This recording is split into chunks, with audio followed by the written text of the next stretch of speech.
Good evening, everyone. Thank you for coming, and grateful that we had better weather today. If this had been yesterday, I imagine we would have had not nearly as many people here. And in fact, we wouldn't have had at least half of our panelists here. A couple of them got caught up in the weather last night and got in very late. So we're grateful to all of them that they're here.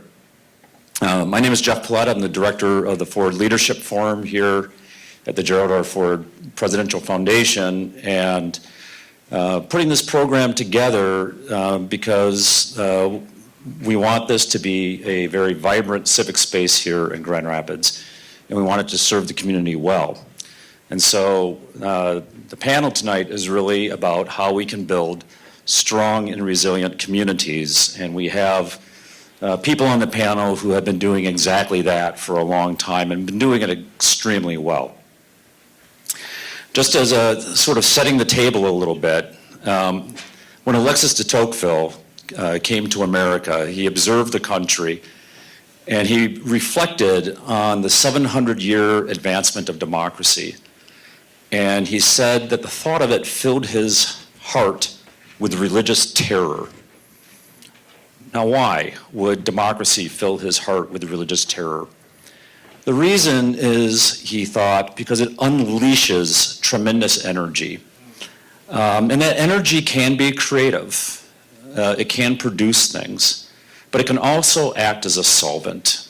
It can detach us from our places, from one another. It can uproot us. It has a way of dissolving things. And that was the part of democracy that he was especially concerned about. And when things dissolve, human beings become, to use the phrase of one writer, they start hanging loose upon the world. They're not connected. They're not attached. And as a result, they do one of two things, Tocqueville believed. They either turn inward or they turn upward, or actually they do both things at the same time. They turn inward looking at themselves, and they turn upward looking at the government.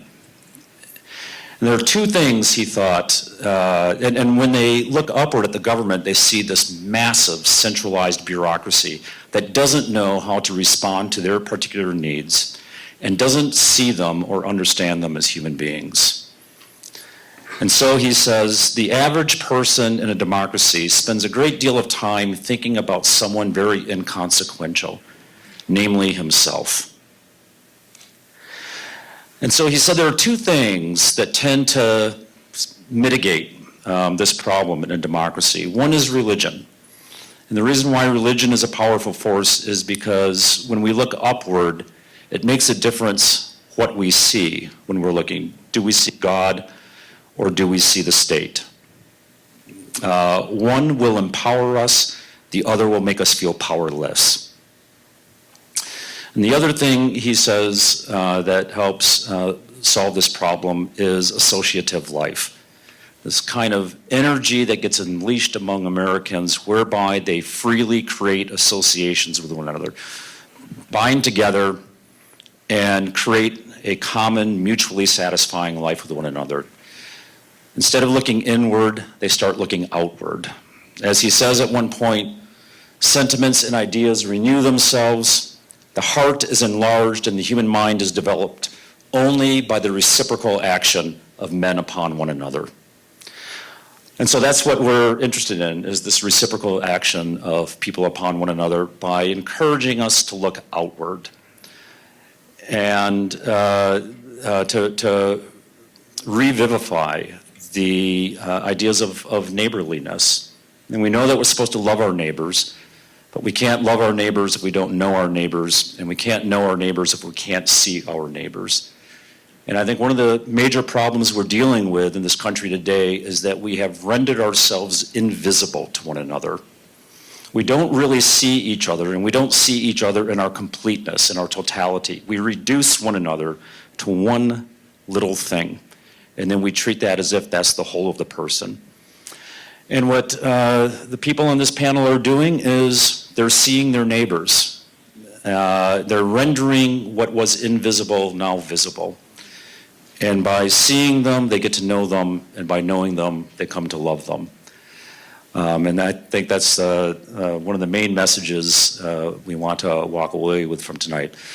So I'm going to introduce Bob Woodson and turn the stage over to Bob. Bob is in the center there. He is the director of the Woodson Center in Washington, D.C., and we had an event last night at Hope College in Holland, and Bob's co-panelists referred to Bob as a national treasure. And I can't think of a better way to describe Bob. You can look on your program and see a little bit of Bob's biography, but the biography is far, far from the measure of the man. So with that, I'll turn it over to Bob and others. Thank you, Jeff, so much. And we really appreciate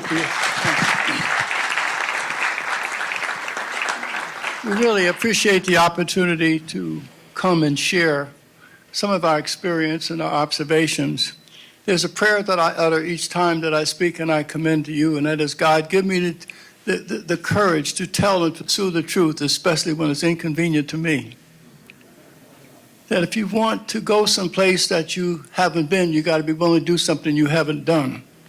Or as my grassroots people say, if you keep doing what you do, you keep getting what you got.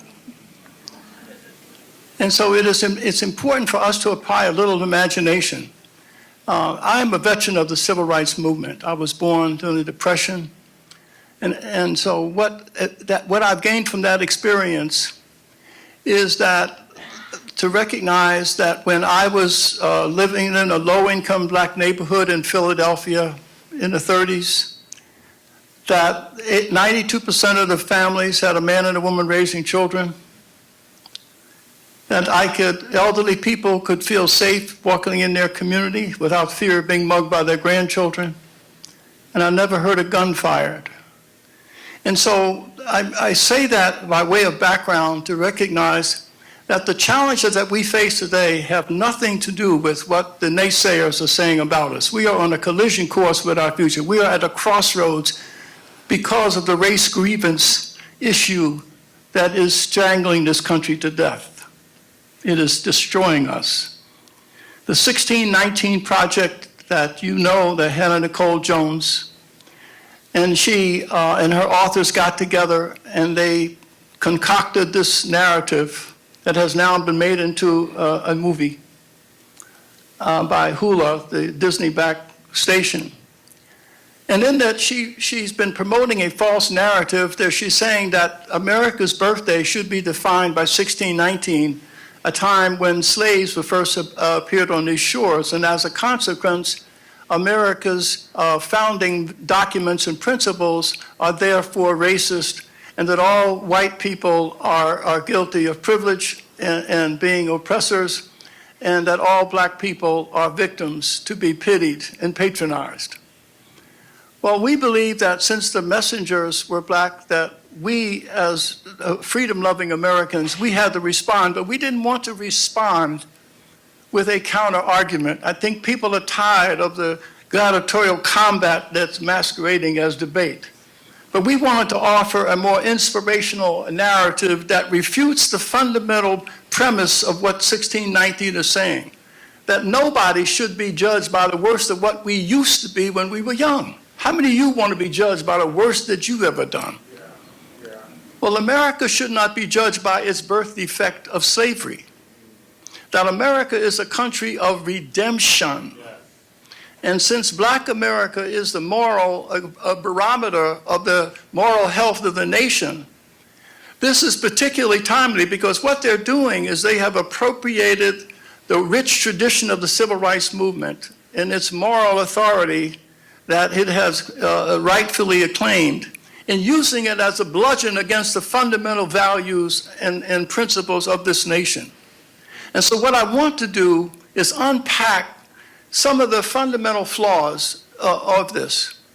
And that is, America is fundamentally racist, and that a lot of the problems of the out-of-wedlock births in the black community today, the violence, the incarceration rates, all of this chaos that we're witnessing in low-income black neighborhoods are because of the legacy of slavery and discrimination. That is a patent lie.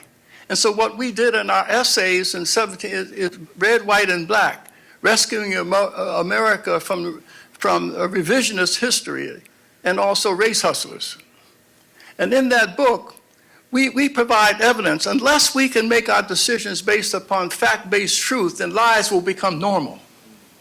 And so what we do in these essays, we document the fact that Black America can never be defined by slavery or discrimination. It was a problem and a tremendous challenge, perhaps that have been underreported.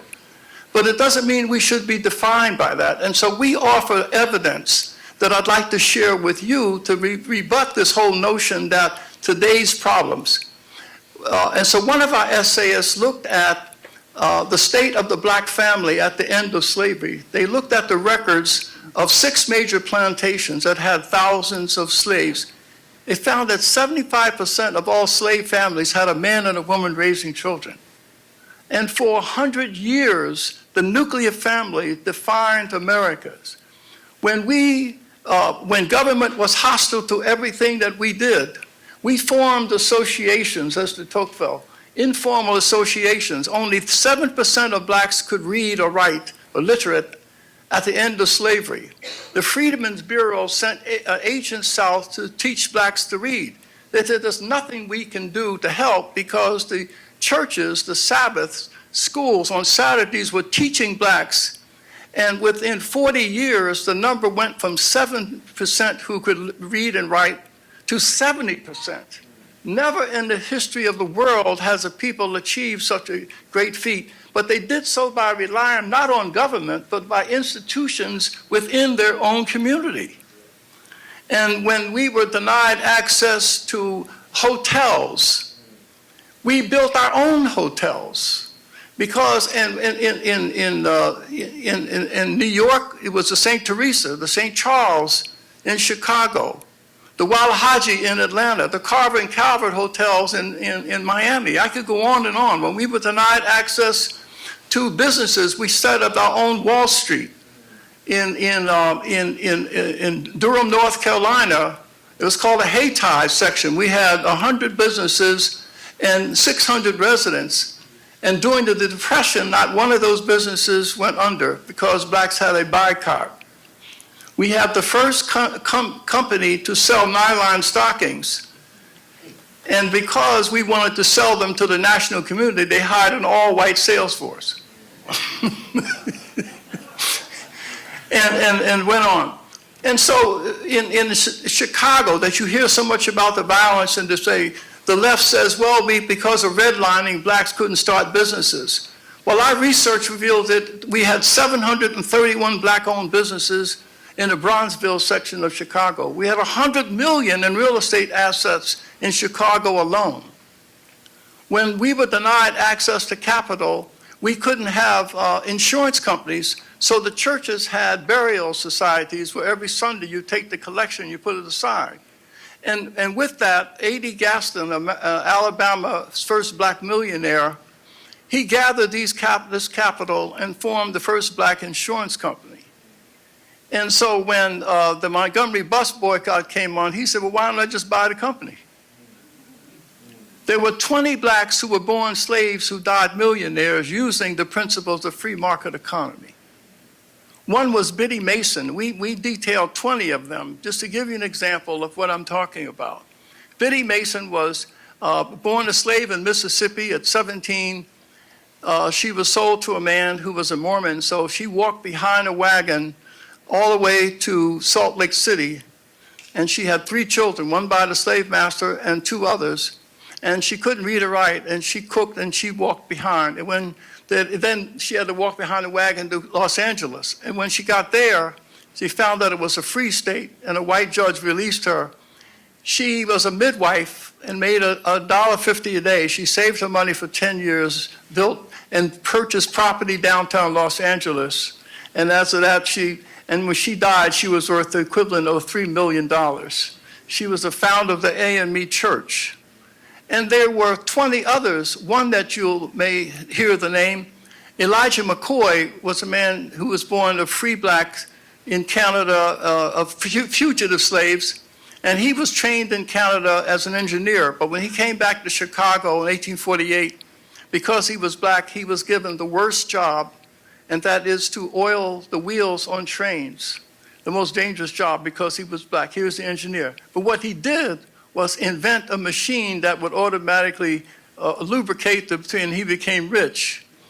And so people tried to develop knockoff businesses, and then the employer said, no, we want the real McCoy. That expression is known all over the world. And so there are just endless stories of blacks who achieve against the odds. But A.D. Gaston was very interesting because, and this gets me to the panel, is that people achieve against the odds, and that people are motivated when you show them victories that are possible, not injuries to be avoided. A.D. Gaston was the principles under the market. Only 3% of the people in our economy are entrepreneurs, but they generate 70% of the jobs. According to studies at MIT, entrepreneurs tend to be C students, not A students. A students come back to universities and teach, C students endow. Because these smart people have to have all the answers, and by the time they figure it out, the opportunity's gone. And A.D. Gaston, again, has a sixth-grade education. And he says it's better to say, I is rich than I am poor.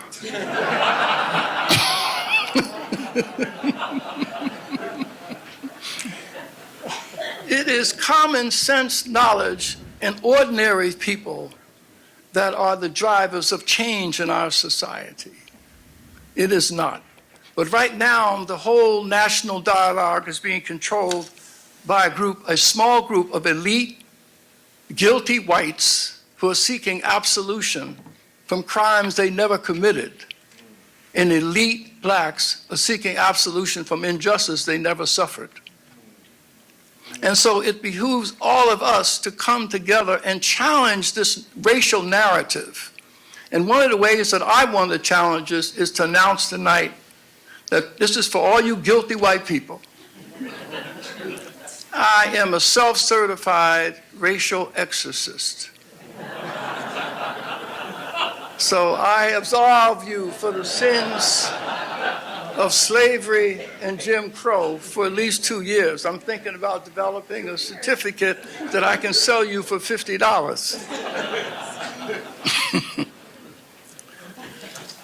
But I really want to say to you that the solutions to the challenges we face today, ladies and gentlemen, has to go beyond race, because the real crisis is the moral and spiritual freefall that is consuming our children.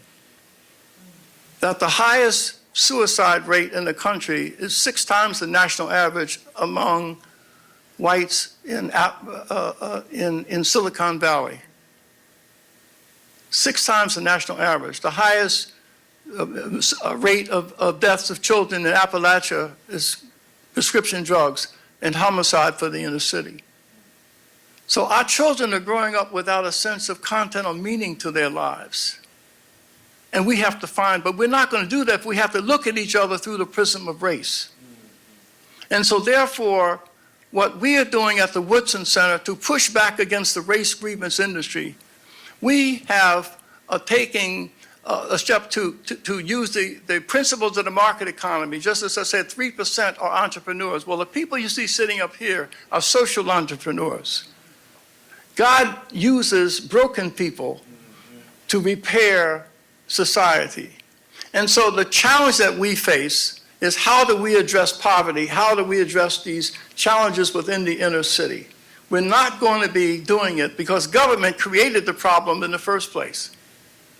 That, as I said, documented in my books, that up until 1960, 85% of all black families had a man and a woman raising children. In the 1930s and 1940s, when we were in the depths of the Depression, blacks had the highest marriage rate of any group in society. It was the nuclear family, faith in our Christ, and an attitude of self-determination. And the left is saying that those are racist and that race is the most important thing. Well, we have the testimony of our grassroots leaders who are assembled here. And so the solution is to look among the people suffering the problem for the solution. Anytime you try to transport or a transplant into the body, God has oriented the human body towards health. The moment there's injury, healing begins. If you have heart palpitations and your doctor recommends a heart transplant, get out the room. Because what we must do is look to support healing agents within the body, and collectively they become an immune system. And what you're going to hear now is the real way we challenge the poverty, violence, and despair is look in the community suffering the problem for these healing agents.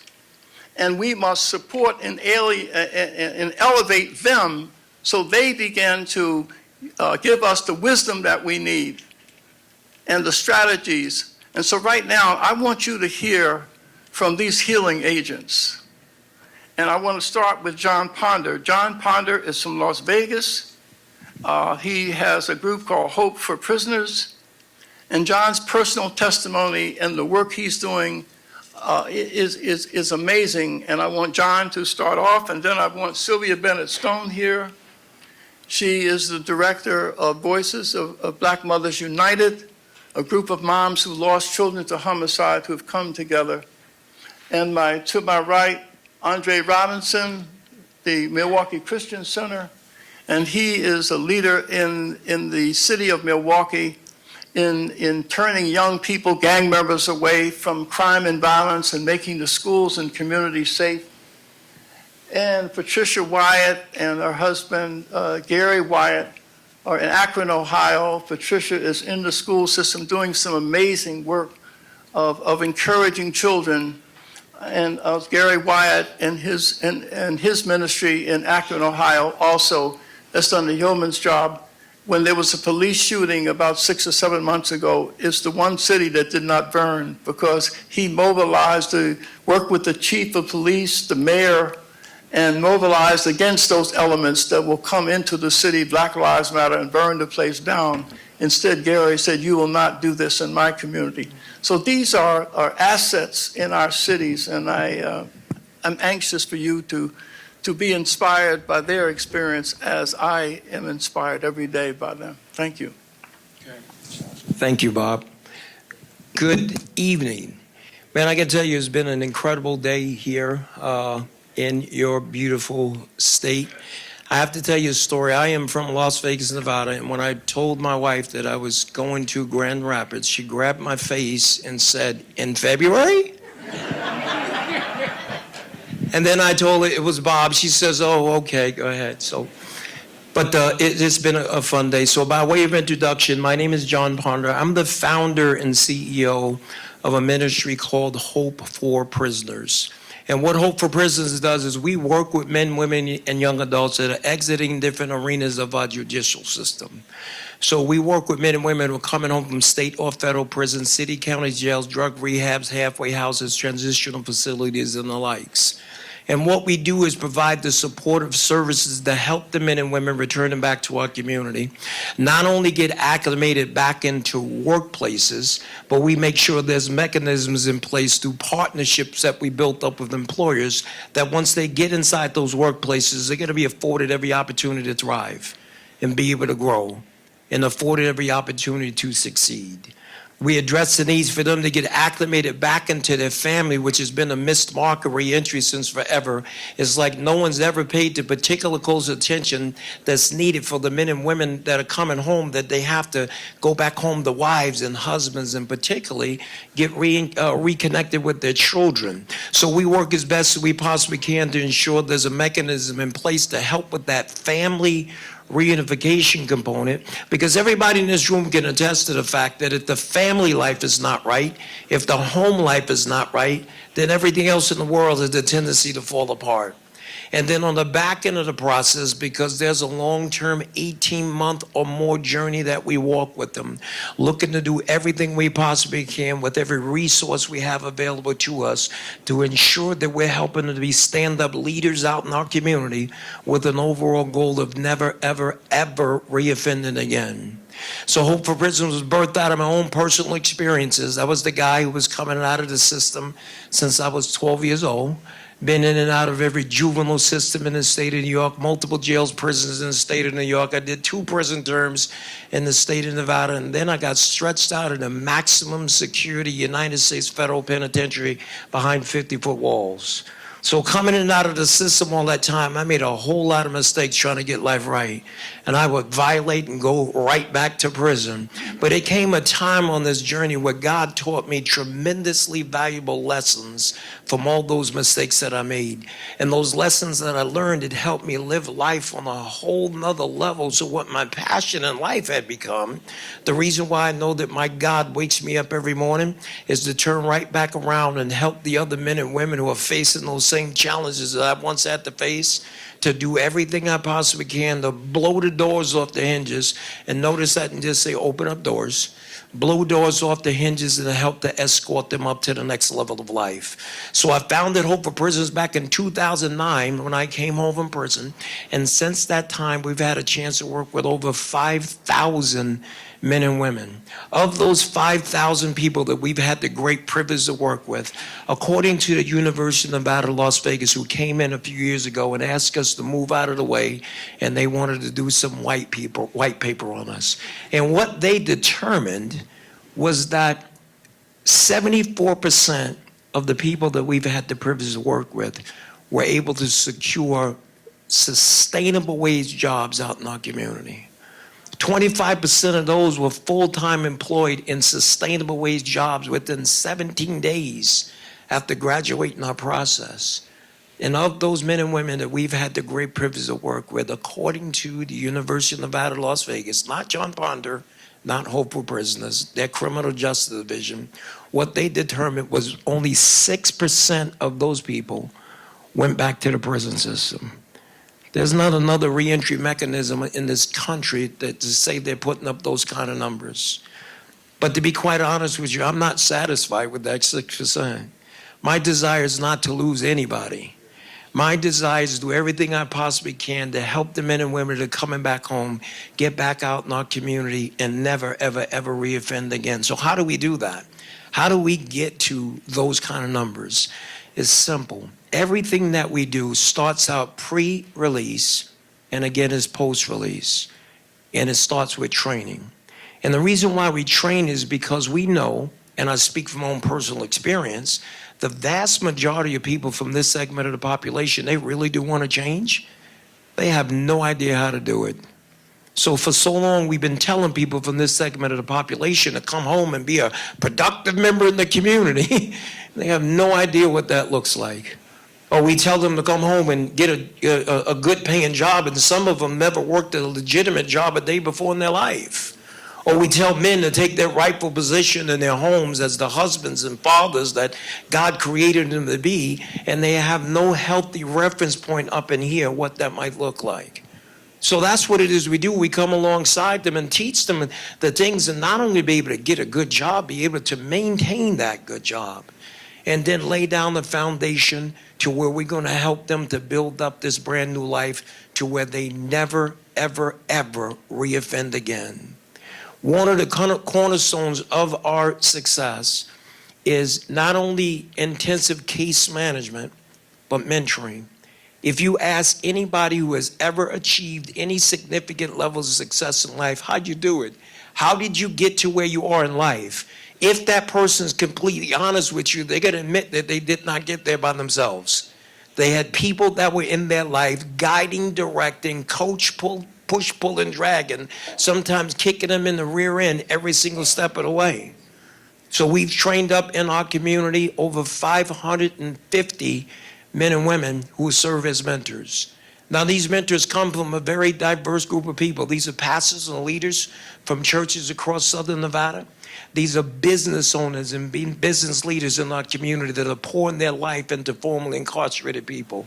These are school teachers from our school district to professors and students over at the university and the community college, right down to the, watch me smile, right down to the Las Vegas Metropolitan Police Department, to where our sheriff has given us an army of volunteer police officers that are serving as mentors. I get excited and smile every time I say that. See, ching, because never before in the history of reentry, nowhere on this planet to this magnitude has law enforcement gotten this involved in mentoring, training people returning back to our community. It is something that has caused such a win-win on both sides of the equation, because if you think about it, our goal is to get men and women that are coming home from prison after they paid their debt to society to get out into our community and to never reoffend again. In order for us to be able to do that, we have to instill in them a certain character. And as my dear friend and mentor Bob Woodson once said, that when a person's character is changed, the characteristics has to follow. So you have to instill this integrity and this love and appreciation and respect for the rules and regulations out in our land. We found something incredible happened when we brought them into relationship with the men and women who are upholding the law. And if you flip the coin around to the other side, think about this. It's a win-win for the law enforcement side, because it's forcing them to do the things they sit around and talk about doing for years. It has become a partnership that other police departments across our country are looking for us to replicate that model inside their community. So it's the teaching, the training, and the equipping. The goal of our organization is to change the face of reentry. We want to change what it means to be formerly incarcerated people who have paid their debt to society and getting out in the community and truly, truly fighting for a second chance. And we know that the only way we're going to be able to do that is to help to create a massive amount of people who come home from our prison systems. And not only do they never reoffend again, they begin to live levels of life that most people only dream of. Let that be the measure for our success. Thank you.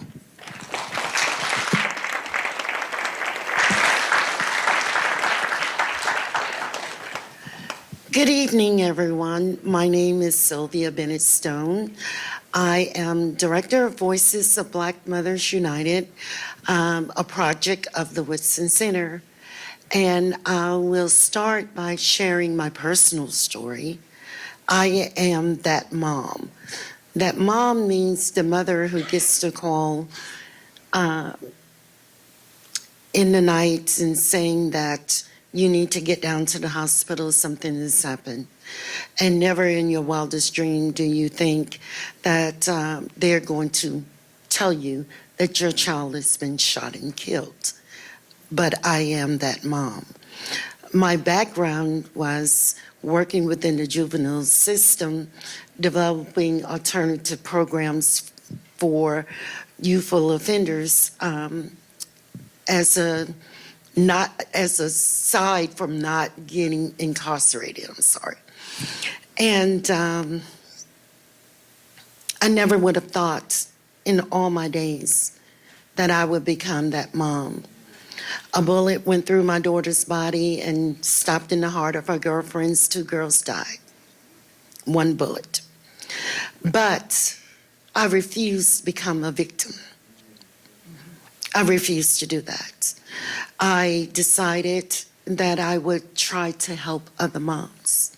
And in helping other moms, I realized my healing got stronger. I got better. And then I taught other moms how to help other moms. But no one wants to hear about the black on black crime. Everyone wants to talk about the police shootings and go up in arms and burn up cities. But at the same day of a police shooting, it may have been 50 children that have died across the states. and no one talks about it. It's not a conversation. You bury your child, you have 2 weeks of food from the community, and you're told to shut up. You're told to go away. Well, I'd share a story with you. In one incident, an 8-year-old was killed at a mall. It happened to be the 4th of July, so I was already in my feelings, as the children say, because on the 4th of July was the anniversary date of my daughter's death. 8-year-old in the mall shopping for a 4th of July festivity outfit and got shot in the head. So, of course, the community was up in arms about this baby. That's a baby. And I was told my message dilutes other messages of defunding the police movement. And thank God for my mentor, Mr. Woodson, because he stopped me from being ugly and really just going about it the way that society wants us to do, and that's to attack them. They attacked us, and it gets nothing solved. But he taught me to put my skills to use within the communities and develop Voices of Black Mothers United that not only gives me a voice, it gives me a platform, but the 10,000s of other mothers who are going through the same thing that we're going through. And now we are in 23 states. And what do? We have 3 main initiatives. Advocacy. We believe in helping one another heal. I truly believe that if I heal, my family heals. My family heals, the community heals. For as long as I stayed in a state of pain and hurt, my family did the same thing. My son said to me, because I was losing so much weight and not eating, not sleeping, my son said, "Mommy, I'm watching you die in front of my face. And if you die, I'm going with you." I knew then I had to get up. I knew then I had to do something about where I am. So if he was watching me, the community watching me, they're angry. They stayed angry as long as I stayed in that state. So I had to learn how to come up out of that. And that's what we do through our advocacy. We teach one another how to heal. Just last week, I was in South Carolina. And there's a doctor, psychiatrist, who's a director of a mental health facility. And of course, you imagine she would counsel many parents who's lost children to violence. She herself became that mother one day. She lost her 18-year-old. She took herself through the textbook regiment of grief. And she thought she was doing good until she met us. And she was able to humble herself and talk to us about things that she was going through, that she didn't feel comfortable talking to anyone else because people would say that you're crazy. But talking to me, you're not. I know what you're going through. I was that mother who left home to go to the store, but could not find her way back. I'm transparent, I just tell you. But I got better. So she was able to actually identify with some of the things that we go through. And that was her transformation. What do you call it, Mr. Woodson? It's the Rehabilitation versus transformation. Rehabilitation just clears the field of weeds. The transformation plants new growth. I think there's something in the book of Matthew about that. So she was transformed.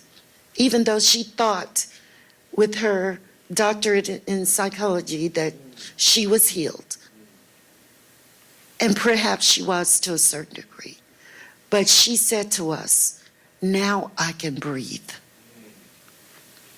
And there's a difference with existing and living and breathing once you go through this. That's the advocacy end of it. And then we have our community intervention and prevention. A lot of our moms established their own nonprofit agency, whereas the Woodson Center comes in and give them technical assistance and seed funding. We go into the community, we help train. We help them develop their partnerships to know how to bring these programs into these communities block by block. We have the moral authority. Once we put our baby 6 foot under, we have the moral authority at this point to go block by block and saying enough is enough. We're the ones who have to fix our communities. We can't wait for government to do that. We're losing too many children. We're helping our children understand that there is hope for their lives. It used to be the kids would say at 21, I don't expect to live past 21. Then it went to 18, now 16. And now we have our 12, 13, and 14-year-olds carrying guns, don't know how to shoot. And I'm ex-military, and I was always taught, you carry a gun, you need to be prepared to use it. Our kids don't know how to use no guns. They know nothing of it other than it's laying around on the kitchen table or somewhere within their homes. So we have to turn them around. We have to help them make better choices. We have to let them know there is hope for their lives. And if they have hope for their own and respect of life for their own, perhaps they will have respect for another. And now how we do this, we believe in promoting positive policing. We were one of the first to combat the defund the police movement. In fact, 80% of our communities do not want to defund the police. We want community policing. We want to get to know them. And we believe in partnering with the law enforcement and bringing them into the community to where they get to know who's in their community as well as the community members get to know them. What does that do? That breaks down all the barriers that society is trying to put in place to keep the law enforcement and the community from working together. It makes your community safer. It gives you the trust in that officer to tell that police officer what he or she needs to know to close a case. Because believe you me, it may not have dawned your door yet, but as long as you know that there is someone in your community that is a killer, it could dawn your door. So we allow them to get to know one another. What does it take? It may take barbecues. It may take doing something good for a police officer, because the police need to trust the community as well. So it goes both ways. So we bring those type of solutions into our communities. And we almost dare you to say something to us while we're there. You know, burying a child is, I said earlier, the two hardest things in life, and I will end with this note, the two hardest things in life was to bury my child and forgive the offenders who put them there. Those were the two hardest things. But forgiving was so necessary. And it was for me and not them. So if we can teach that love and that forgiveness in our communities, and starting with our babies, and letting them know it's okay to love, wrapping our arms around them and meaning it, letting them know that we're there, perhaps we stand a chance of slowing this down. Thank you.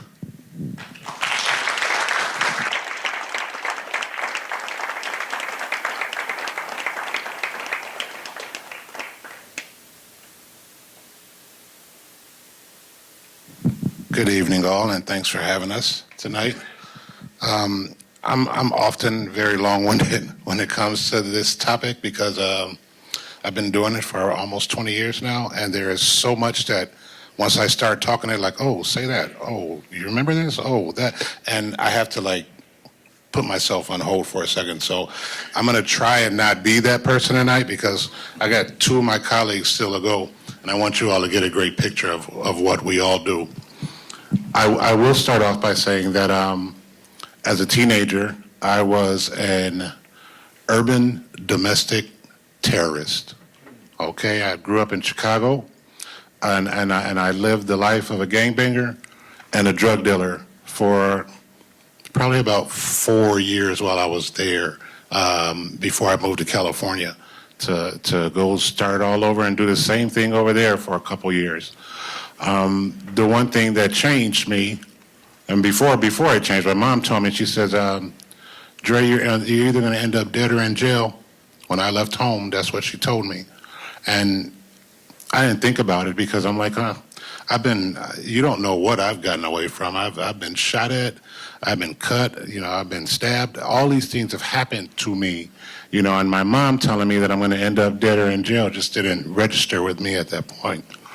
But the one thing that changed me is that my grandparents moved to Milwaukee, and they had 17 children.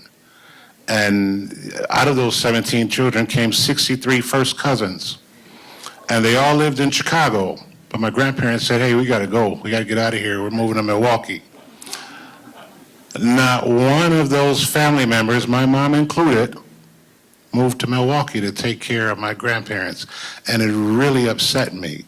So it was the beginning of my life changing because I was finally realizing, hey man, you are an adult and you can say something and you can stand for something and you can help your family do something that is right.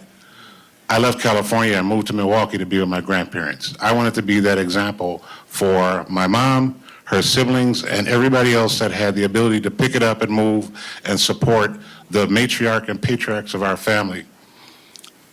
Get to Milwaukee, trouble follows me, because I'm still under the same mentality. Just because I left that environment and moved to Milwaukee, my mindset hadn't changed. So I just transported that domestic urban terrorist to Milwaukee, and I continued to do the things that I did behind the scenes and inadvertently support the terrorism that my cousins were doing by offering them sanctuary in an apartment that I leased.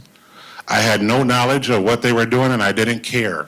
They were my cousins, and at that point, at that young age, you don't believe in telling the police anything. You don't believe in involving other people. But every time I came to the apartment, there was between $5,000 to $10,000 on the kitchen counter. They say, "That's for you."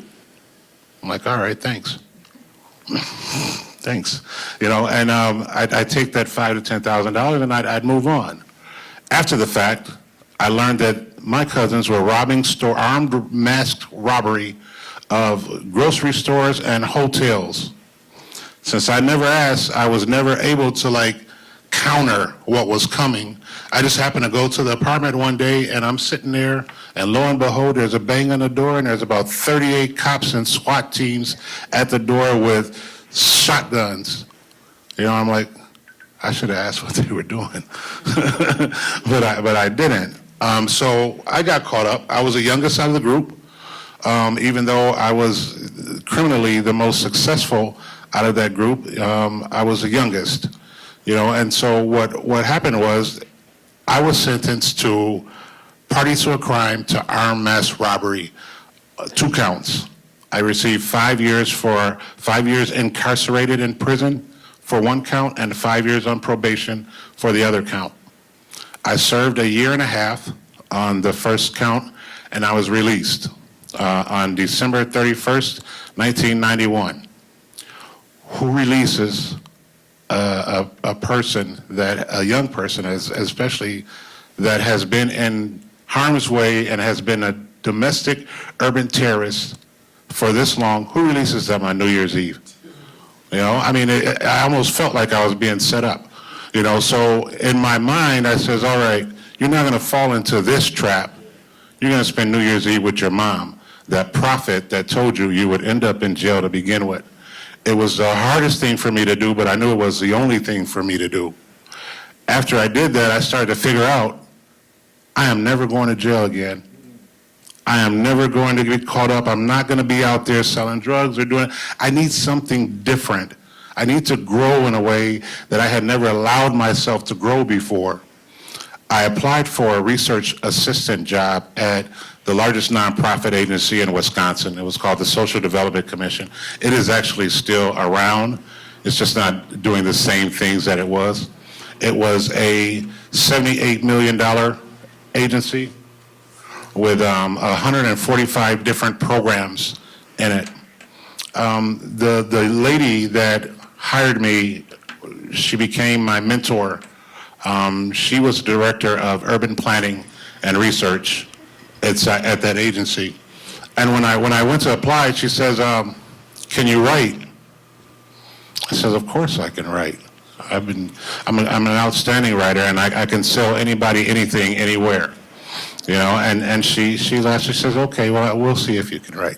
She gave me a topic, and she says, go into the cubicle over there and sell me on this. I went to that cubicle, and I'm like, man, I got this. I wrote 8 pages in 30 minutes, and in my head, I'm like, man, this is some good stuff, man. This is sound. I'm gonna sell this lady on this. I took it back to her and sat in front of her, and she had these little reading glasses that were up close. And after she read the first paragraph, she put the reading glasses down on the bridge of her nose, and she looked at me, and she was like, and she put them back up. I didn't know what was happening, but after she put those glasses back up, she pulled out a red pen, and she continued to murder my 8 pages of writing with red pen, and it looked like a bloody mess, okay? She gave me that paper back, and she says, bring this back to me tomorrow, correct the errors in it. And I says, I'm just, my pride is hurt at that moment. I'm like, no, I'm gonna go back to that cubicle, and I'm gonna correct the errors right now, and I'm gonna bring it back to you in 30 minutes. I get back to that desk, and I'm reading it. I'm like, yep, she's right. Yep, that's right. Yep. Oh, wow.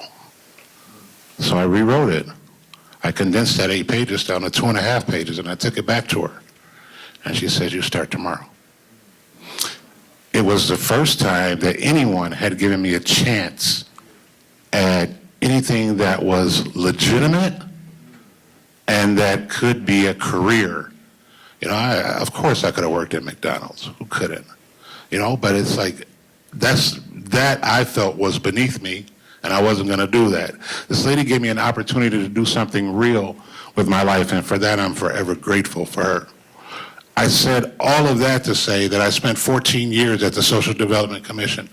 I went from research assistant to Urban Planner 1, Urban Planner 2, Urban Planner 3 within 4 years. From there, I got bored with writing, and I said, hey, I need to do something different. What else is there? And they said, we don't have a web page yet. So I just started learning HTML. Back then, that was a long time ago, but I started learning HTML. And as I went through, the agency gave me an opportunity to become certified in database administration and coding, and I received multiple certifications to move up. I became the agency's first IT director over 13 remote sites and the administrative offices. Fast forward 1 year after that, After all of that time, I told you that the agency had over 171 programs. The programs that I was drawn toward were the youth development programs. I would just go there at my lunch times and I would talk to young people. I never saw that as something that, was a big deal, because what I realized is that I never had that. The people that talked to me when I was a teenager, they were telling me how to be better at selling drugs. They were telling me the laws that I needed to learn to be the ultimate gang member. They were talking to me about the hustle, the streets, and that's what I became good at. Had I had somebody like me that was talking to these young people, maybe things would have been different. Can't tell you if they would have or not. But I never realized that. And then one day, this guy says to me, he says, they all call me Dre, except my mom. She calls me Andre. But everybody calls me Dre. He said, Dre, you underestimate your influence amongst these young people. They look up to you. They look for you. When you're not here, they're asking for you. And I just said, I didn't know that. So as time went on, I got bored with being urban planner 1. I got bored with being an urban planner 2, bored with being an urban planner 3. Now I'm bored with being an IT director. I'm making $145,000 a year at that moment, and I'm like, okay, you saved some money now. You can go try something. So I went to volunteer at an agency called the Latino Community Center that had just started a program called the School Safety Improvement Project. What a horrible name for a project. But they had just started that, and they says, hey, we're walking into the most dangerous school in Milwaukee. There are 13 different gangs inside the school. Are you up for the challenge? I said, I'm up for anything. I was a part of that life. In comes the Tasmanian devil over here, Bob Woodson, like a tornado through Milwaukee, saying, hey, who's doing this kind of work? And somebody pointed to me, and he says, hey, I'm going to help you with the school district. I'm going to help us get to the next level here in Milwaukee. Just have faith in me. The very next year, the School Safety Improvement Project becomes a violence-free zone through Bob's work with the Milwaukee Public School Board. We walk into South Division, 13 different gangs inside this building, all working against each other, some of them aligned with one another, but most of them working against one another. The chaos was amazing.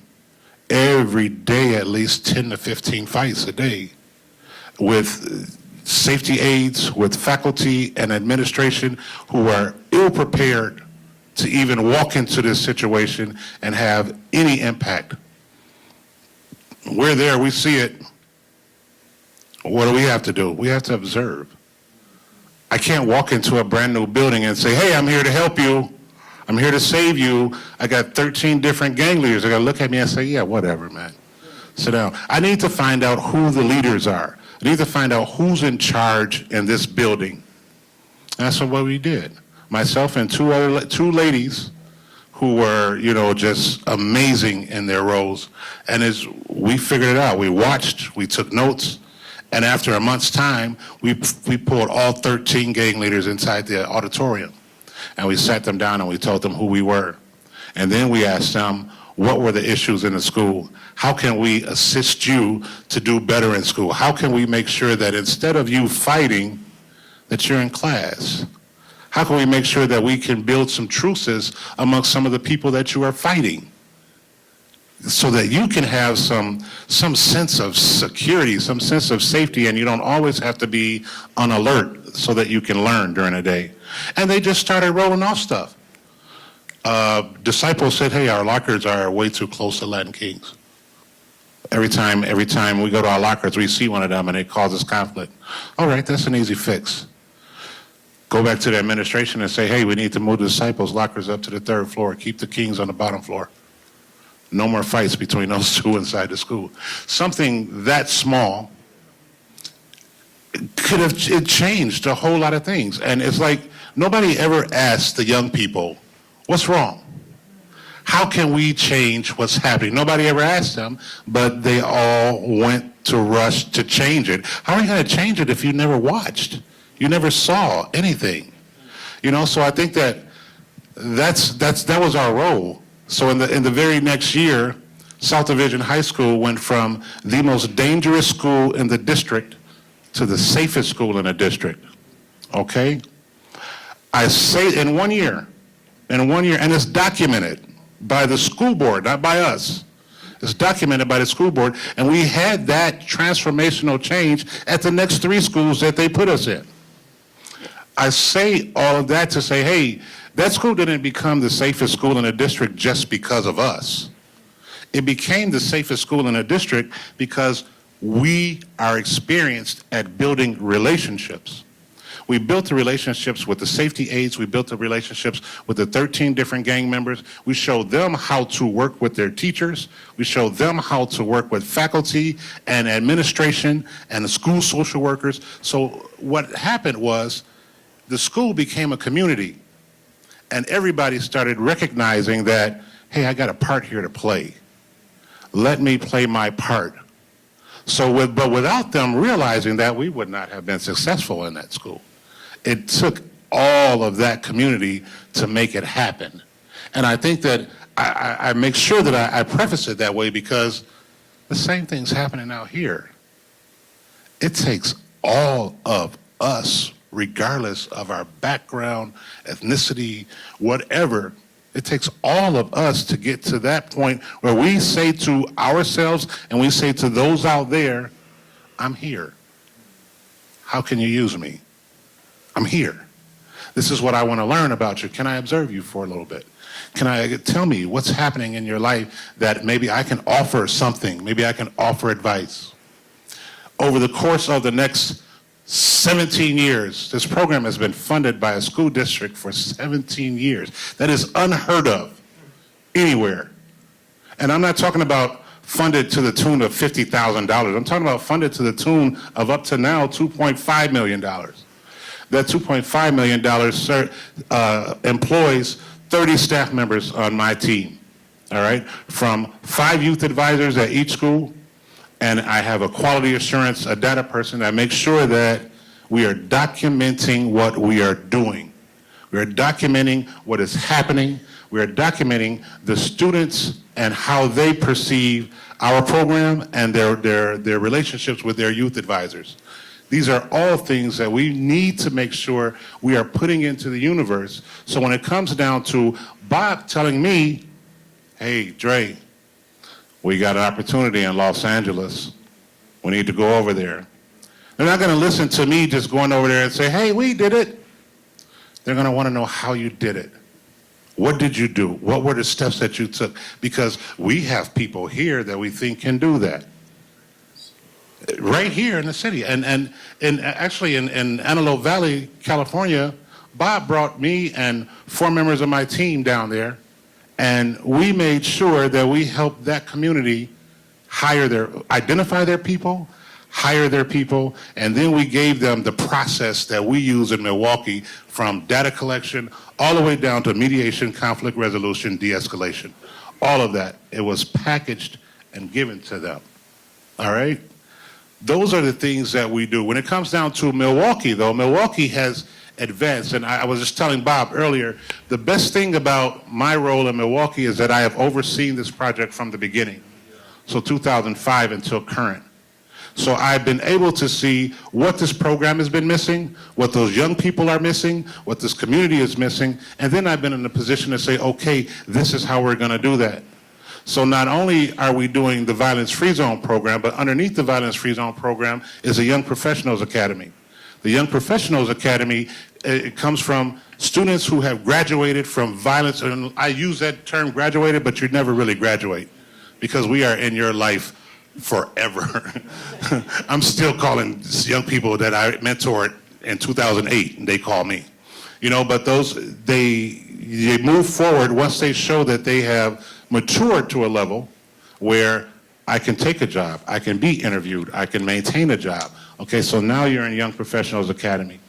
In addition to Young Professionals Academy, we do now, and maybe many of you have heard of this because it's a national model called Credible Messengers. Credible Messengers falls under my oversight also because it's what Bob came to Milwaukee to do way back in 2006, 2007, where he was having youth mentors go into the community to deal with gang members, gang leaders, and build truces with them.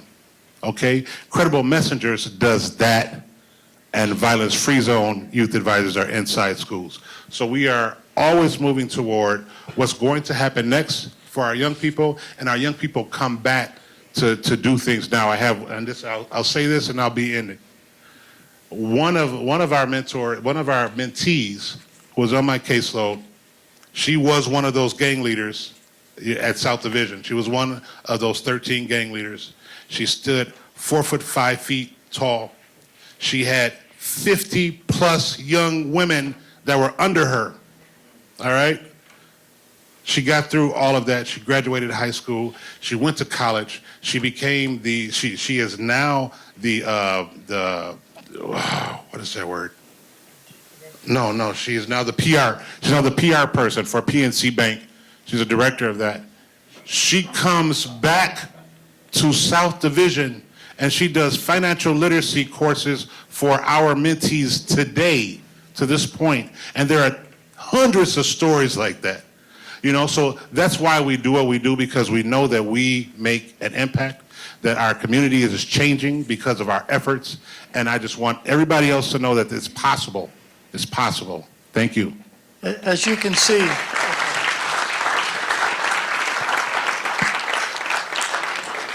don't blame Jay's lack of passion. Just one other footnote. Talk about innovation and social entrepreneurs.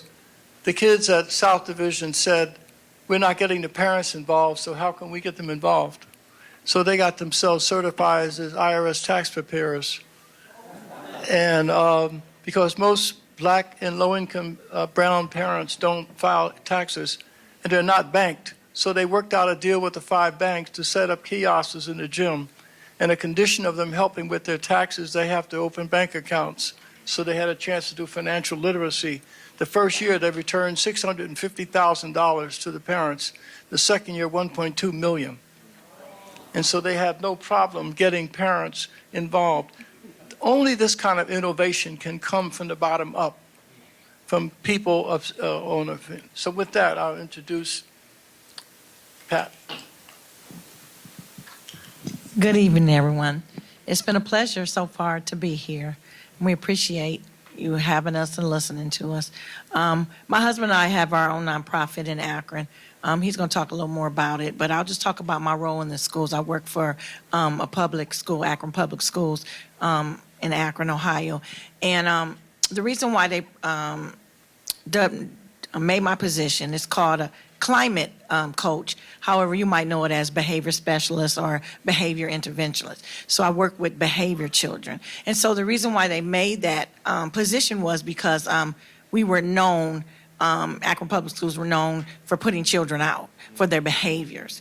And the school that I'm in currently was number 3 on the list for high rate of suspension. And so what they wanted to do was find something to fix this problem, because what they were doing was not working. So they went back to the community. Community is key because, you know, it takes a village for our children. And so they came to some community leaders and asked, and I was one that they asked to come in, would you come in and try to figure out what we can do to keep our kids in school? So they made that climate coach. And so what I was to do was just go in there and try to figure out how I can keep the kids in. I was the middle person to keep the kids in the school so that they don't be suspended. So when I went in, I just looked like Andre said, you have to look and listen. You can't just go in like I'm here to be a hero. You know, you got to figure out what's going on and what are the needs of the school, what's the culture. And so I went and I noticed, I grew up in a public school, and I know when we were in school, we had PTA, we had different things that kept the kids acclimated in. And so there was no programs there. So that's one thing. And so then I went to the administration and I said, well, we need some programs, we need some things to keep them occupied. She said, okay, Miss White, whatever you want to do, go ahead and do it. So I just started, asking the children what they wanted, or the behaviors. When you talk about behaviors, we think about, oh, kids are bad, but no, it's more than that. It's a little deeper. You don't know what they came home from the night before. You don't know if they ate, you don't know if they sleep. So, I just was just evaluating. And so I began to have kids come up to me and talk to me. And I had one child referred to me because he was sleeping in class. And so no one asked why he was sleeping in class. So I asked him, why are you sleeping in class? Miss Wyatt, my mom has 7 children at home. I can't sleep. All I hear is crying babies. I'm tired. I need to sleep. So when they sent him to my class, I would let him go over there and sleep. He got back up. He wasn't disrupting the class. He was just sleeping. You just have to listen. Kids are resilient. They'll tell you what they need. All you have to do is listen. And then, we have a rule. You can't wear hoodies in the school. So all the girls are wearing hoodies, and even some boys. So I'm figuring, why are you guys wearing hoodies? Well, it's a bad hair day. Who wants to take their hat down and their hair is looking a mess? Which starts another thing. The kids are teasing you, now you're going to fight. It just causes one chain reaction. So what I did was, they called my room the beauty shop. I went down to the store and the beauty shop, and I got some hair barrettes. I got ponytails. I got grease, because we gonna comb your hair. If that's what's going to make you better, that's what we're going to do. So it started a trend. Everybody's coming in to get their hair combed. I walked in one morning early, probably about 7:30. The principal was in my room combing somebody's hair. She said, don't mind me, Miss White. I'm just combing. We want her day to start off. So it's just the little things. So I did 10 years later. I'm 10 years later, and I'm there, and we brought back the parent involvement committee. I helped the teachers with their Title I. We're Title I. And if you know anything about school, that's low income in Title I. So they're mandated to do a reading and math assignment twice a year. So they asked me to be on the committee to help them, because they never get parents, they never get anybody to come. And so I said, okay, so what are you guys doing? Well, we just, trying to figure out some reading and writing. I said, we got to do a little more. Can't we just make it like an outreach? And they was like, okay, well, let's try your outreach. And so I told them, okay, we're going to feed them. We're going to bring in the community. Let's get the community buy-in. Let's go and get, community buy-in, because, if you don't have community, you don't have it. You don't have the village here. And so I went out. She let me go out, and I talked to some banks in the area, some grocery stores. I got donations, rafflings. And so I brought all that back in. And then I also got somebody to have come and sit down and cater. I use another school. We have culinary. So I called one of our high schools and asked them, will you come and cater our dinner? And they was like, yes, that would give our students. So I just, brainstormed it. And so the day of the event, we had 400 people show up. We had all the administration, we had the superintendent, we had the news media, we had everybody show up. They have never had anybody do that. But you gotta show them that they're worth it. So, we have rafflings. Well, why we gotta give them something for free to come see their kids? Because that's where we're at. You gotta know the culture. It's about the culture. It's not about what we think. Now, yes, and I have to, tell some of the teachers, sometimes it's not how you think they should be. Well, they should come prepared for school, but if they don't have a meal, if they haven't slept, they're not going to come. They're not concerned about bringing pencils and books and notebooks. So we have to know the culture. So I love the position. I've grown to love the kids, and if the kids love you, they'll do what you say to do. And I just tell them, sometimes I get some kids that they don't do the buy-in, so I'll just tell them straight up, you don't have to like me. You don't have to be my friend. It's about respect. We're going to respect each other. If you respect me and I respect you, we won't have any issues. But the kids love you. All they need is love.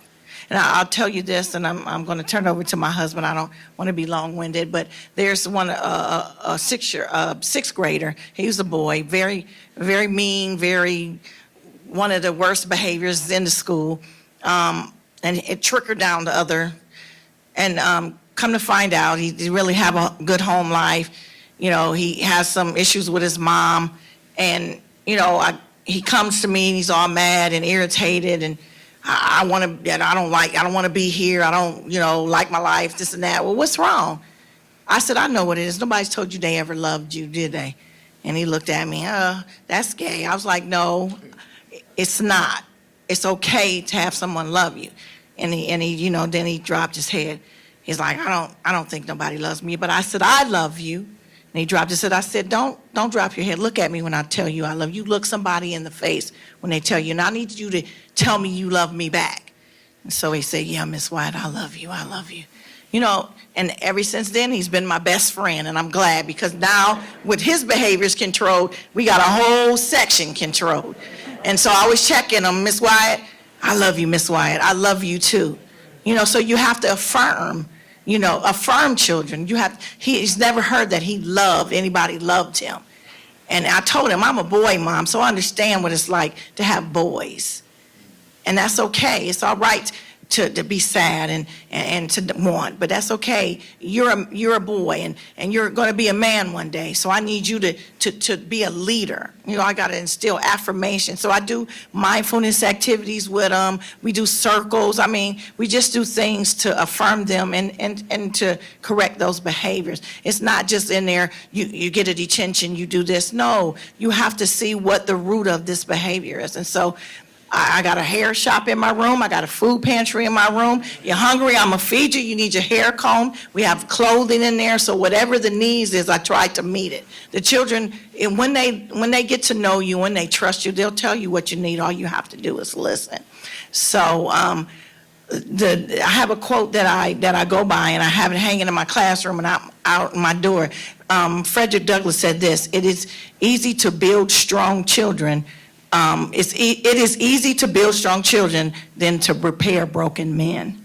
So we have to start with children so that they don't become broken men, because it is harder to get men and women together than it is our children. So thank you for having us, and I appreciate you listening to us.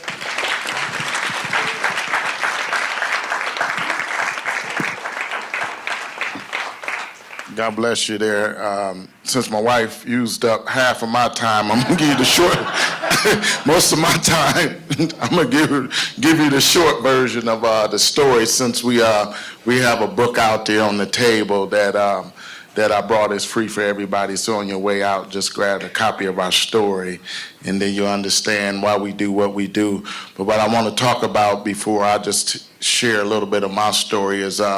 Bob don't often talk about himself.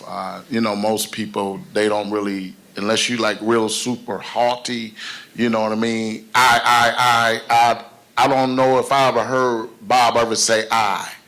But one of his stories, and people look at us like, oh man, that's the A team. Well, you know what? Bob got hundreds of A teams all over this country, even over in overseas. They went there about 10 years ago to, where was that, Russia, to deal with some youth teen violence, because that's everywhere in the world. Violence is all over the place. But one of the stories, Bob, we didn't bring his books this time. I see somebody out in the audience that got it, and we'll sign that for you. Bob got a book that's on Amazon. You can order, matter of fact, you can order it right now and have it probably tonight, but know where you live at. Amazon code. And but his book is From the Least of These. And this book right here is all our stories in here. All our stories, just, you're sitting around, I know some of y'all love to read. Just sit down at night and just read some of these stories and what works and why. And so it's just tons of stories that, that we have went through. And one of my stories was a little bit after I met Bob Woodson. I met him during in the 90s when they had the What Works, Why, and when Bush came out with that No Child Left Behind, he was able to do a lot across the country with that. But one of the reasons that I came on board with Bob, it was a time in my life.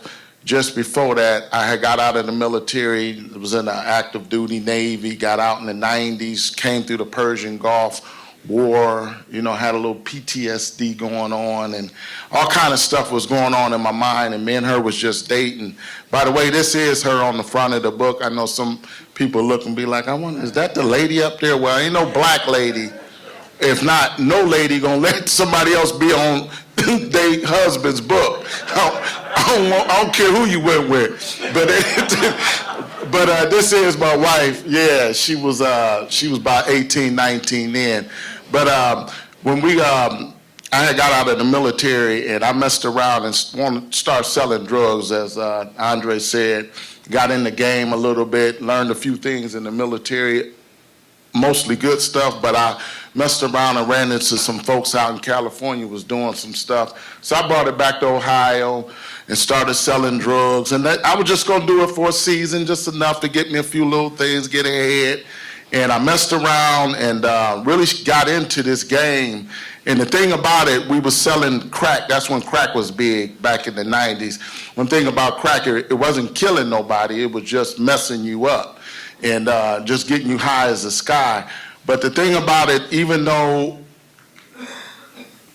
I did what I did and I messed around and got strung out on the same drugs that I was getting high on, I did not bring these drugs into the city.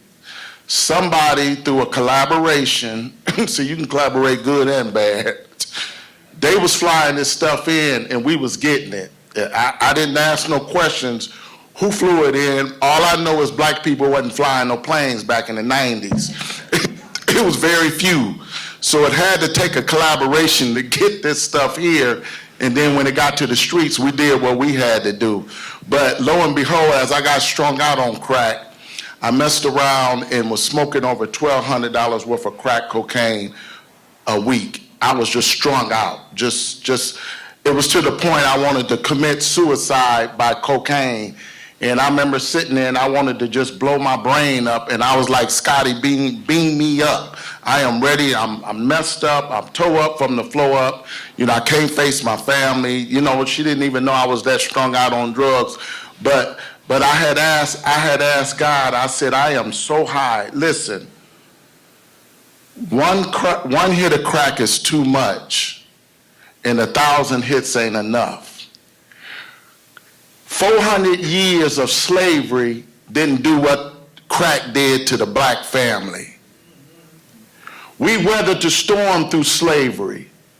There wasn't nothing that we couldn't accomplish in slavery when we was at our most point. But when this crack came on the scene, that broke a whole lot of families, tons of families. And it had messed me up to the point I said, you know what, I got to get up off this stuff, Jeff. I got to get myself together. This ain't who I am. This ain't what I am. So lo and behold, I was out for 3 days. My wife thought that I had died. She didn't hear from me for 3 days. And I had smoked so much crack cocaine, I had asked God to just take me out of here. But lo and behold, I had went to the nearest church. I got home that morning. I drove home, didn't even know how I even got home, drunk, high, still had that stinky smell on me. We went to the nearest church in the same neighborhood where I had actively 3 dope houses running. And I messed around and went in that little church, and I was sitting down there on those pews just like y'all sitting down, and the youth choir came up and was singing this song, "This Little Light of Mine, I'm Gonna Let It Shine." Before the preacher could even come on the scene, I just jumped up out of my seat and started running around, and I was just bound up, and I fell on the ground, and everybody just rushed over there and just started praying for me. And I had asked God, I said, Lord, if you get me off these drugs, I promise you I'll give back. See, I didn't have time. When you smoking $1,200 worth a week, you ain't got time for 12 steps. Nothing against 12 steps, but I needed 1 step. And that step was to go to my knees and ask Jesus Christ to come into my life and heal me. And when I came up from that altar, God healed me. He cleaned me up. And he changed my life around to the point that even people on the street didn't believe it. A couple months after that, because I was a reservist, we started Toys for Tots, working with the Marines, doing that, going back into the same crack houses that I was once running. And I went from being the dope man to the crackhead, back from the crackhead to the preacher man. And God did that time after time, and I even kept my job in the post office. Just like God, I delivered mail for 10 years, just like God to keep me in the delivering business. See how God will change you, put you back into the business? And so that we met Mr. Woodson a few years after that, and we started learning how to do nonprofit. Matter of fact, when I met Bob, I didn't even know what a 501c3 was. I just know I was doing something, wanted to do something and make an impact in our city. And that's what led us to starting neighborhood block watches, clubs. We started a community house. We got involved with the city. Matter of fact, at one time I was part of the problem, but because my transformation and redemption, I became part of the solution. And that's when we built relationships with the police department, and we started doing a lot of community stuff. And then what Bob and them taught us at the city center was how to mediate, how to bring folks to the table. I didn't come up in a gang society. I came up in a drug society. So I wasn't used to mediating. I was used to dealing. I wasn't used to cutting deals. I was just used to getting it and making money. But Bob taught us how to mediate at the center, and he would bring all the grassroots in. And that's how we started brokering with the police department. Y'all know just what happened in Akron, the Jalen Walker thing. The verdict is about to come down here shortly. And when they did the press release, the mayor and the police chief came to us and asked us at the community house would we help stand with them. And the thing about it, the community house is not neither left or right. It's not Republican or Democrat. We are peacemakers, ambassadors, and that's what we do. Even though we got beat up for standing up there, but we was up there for the right reason. We was able to go to different churches, and we was able to keep the peace where Akron did not get burnt down. They did not burn us down. We had a few issues, but it wasn't that issue. And so as a result now, the police chief, the mayor of Akron is meeting with a lot of groups to try to curb this when this verdict come down in another month and try to bring about peace, because tearing up our city is definitely not the answer. And I'm 57 now, so I'm not finna rebuild nothing. And but what we're gonna do is keep the peace. You ain't burning my house down. So we're gonna keep the peace, but I'm gonna just get that short version so we can leave room for answers, question and answer. But thank you for allowing us to come here and listen.